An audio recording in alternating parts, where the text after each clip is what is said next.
Petrol diesel का संयम से इस्तेमाल करना। साथियों, हमें पेट्रोल डीजल का उपयोग कम करना होगा।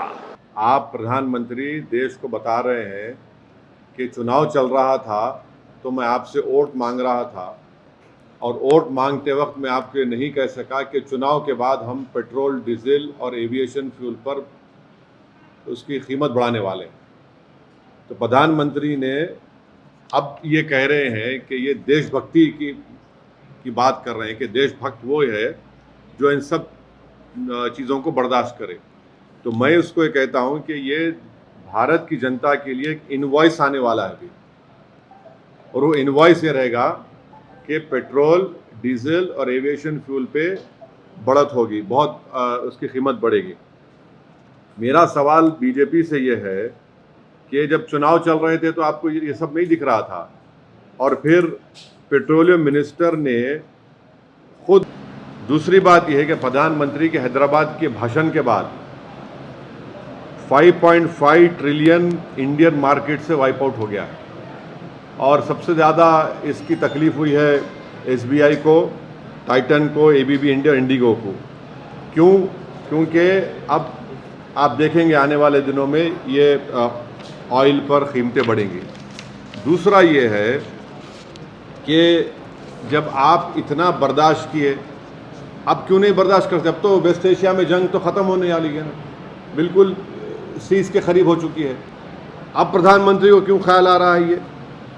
तीसरी बात यह है कि अगर पेट्रोल, डीजल पर कीमतें बढ़ेगी तो इससे गरीब, ख़ास तौर से गरीब आदमी पर बहुत बड़ा बोझ पड़ने वाला है। ट्रांसपोर्टेशन कॉस्ट बढ़ जाएंगे और इससे इन्फ्लेशन बढ़ेगा। तीसरी बात यह है कि अभी जब ये बात कर रहे हैं प्रधानमंत्री हमारे रिजर्व्स के बारे में, अब आप देख लीजिए कि हमारे जो फॉरेन इन्वेस्टर्स हैं, हमारे विश्वगुरु हम बोलते हैं अपने आप को, फॉरेन इन्वेस्टर्स ने मार्च 2026 में 1 लाख करोड़ यानी 11 बिलियन डॉलर्स को इंडियन मार्केट से लेकर चले गए। अब ये पैसा इसलिए नहीं निकाल रहे हैं कि ये भारत से मोहब्बत करते, ये इसलिए निकाल रहे हैं कि मोदी गवर्नमेंट इस बात को मानने को तैयार नहीं है कि हमारी माइक्रो इकोनॉमिक्स ब्लीड हो रही है।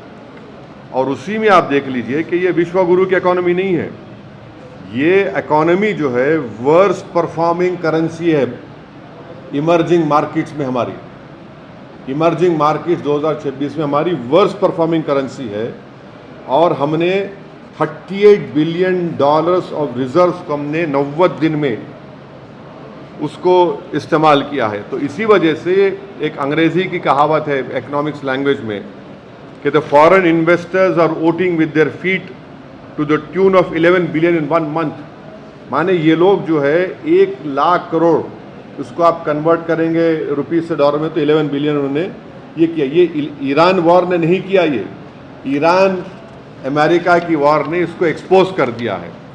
अब इसका एक और वजह यह है क्योंकि हमने ट्रम्प को ये कह दिया है कि हम 500 बिलियन डॉलर का जो भी है उनसे सामान खरीदेंगे। अब हो क्या रहा है कि आज 90 कितना हो गया, 95 रुपीज़ के करीब, 95 के ऊपर हो गया है। तो अब जब हमने ट्रेड डील साइन किया यूएस से, हमारे यूएस से एक्सपोर्ट्स है 2025 में 39 बिलियन। अब क्योंकि अब 261 बिलियन नेक्स्ट 5 इयर्स में करना है। बादशाह सलामत को हमने, जो ट्रम्प आजकल अपने आप को शाहजहां, जहांगीर बने हुए हैं, तो ये 239 बिलियन का गैप इस डील में है। तो इसीलिए अब हमको ट्रम्प को खुश करने के लिए ख़रीदना है। तो मोदी गवर्नमेंट की परेशानी हो गई है कि जितना डॉलर हम परचेस करेंगे, इंडियन रिजर्व हमारे उसमें कम होंगे। एनर्जी क्रंच है, तो एनर्जी क्रंच को ओवरकम के लिए ट्रम्प बोल रहा है कि मुझसे ख़रीदो आप, क्योंकि आपने ये ट्रेड एग्रीमेंट कर लिया है। तो ये बोलना चाह रहा हूँ आपको कि प्रधानमंत्री कह रहे हैं कि सोना मत खरीदो, बाहर मत जाइए, एडिबल ऑयल कम करिए, फॉरेन गुड्स कम करिए। क्यों कह रहे हैं सब? ताकि उनके पास डॉलर बचे, ताकि वो ट्रंप को ह्यूस्टन में दे सकें। ये असल मकसद है। तो ये देशभक्ति है नहीं है, ये आप देख लीजिए। अब एक और बात आ जाइए गोल्ड पैराडॉक्स के ऊपर। हमारे पास जो गोल्ड है, मार्च 2026 में आरबीआई के पास 77% of total gold reserve domestically था। जो 23 में 38% था, वो बढ़ के अब 77% हो गया। अगर गोल्ड खरीदना इतना डेंजरस है, जो हैदराबाद के भाषण में प्रधानमंत्री ने कहा, हम अपने बेटियों के लिए, अपनी महिलाओं के लिए ये खरीदते हैं, तो आरबीआई इतना गोल्ड क्यों खरीद रहा है भाई? फिर आरबीआई आज की तारीख में गोल्ड खरीद रहा है, इसमें कोई आप डिनाई नहीं कर सकते। और उल्टा कर रहा है आरबीआई, जो प्राइम मिनिस्टर ने कहा है। और ये है तो सेफ आंसर प्लेन है। आंसर प्लेन क्या है कि बीजेपी चाहती है कि स्टेट के पास गोल्ड रहे और डॉलर दिया जाए ट्रम्प के लिए।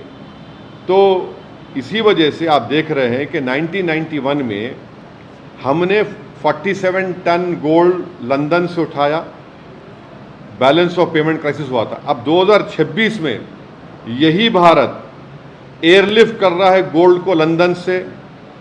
और अब ये सवाल भारत की जनता को तय करना है कि 691 बिलियन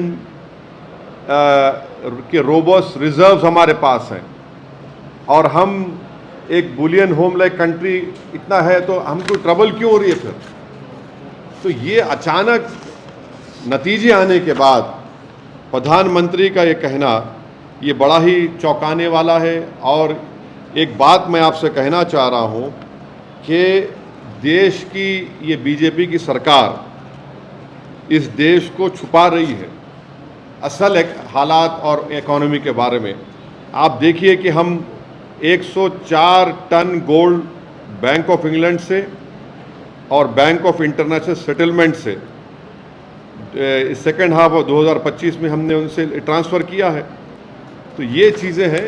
अब देश को तकलीफ़ उठाने का वक्त आ चुका है, देश की जनता को, और उसको प्रधानमंत्री देशभक्ति से जोड़ दे रहे हैं।